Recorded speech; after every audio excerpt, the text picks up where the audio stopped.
Ating istambay lamumoy. Kawatan gyapon pato sa una. Karon ano yun nakabuhi ni silang pato. Oh.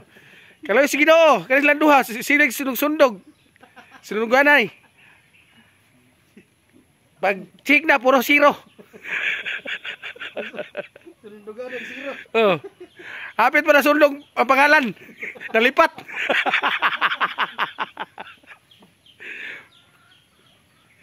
Kaya ano, payat na kayo sila eh. Kulang ni siya balbasin.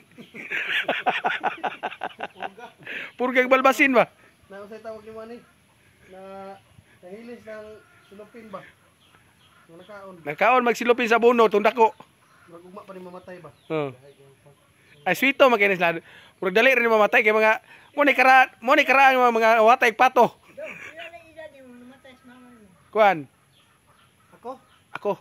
Wala na siya 51 man na sa Ronante. Bilat siyang ina. So kuan na siya mga pila ka tuig na to? Ang pagkamatay mama? Ako? Pila ka tuig na to namatay mama gani?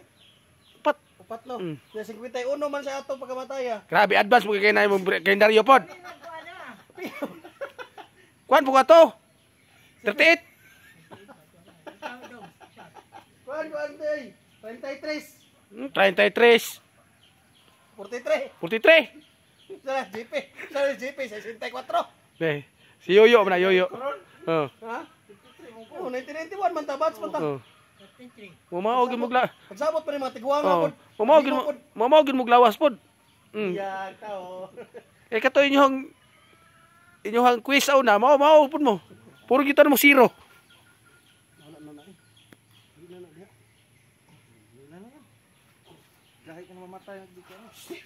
Ang gahi ani kanay lang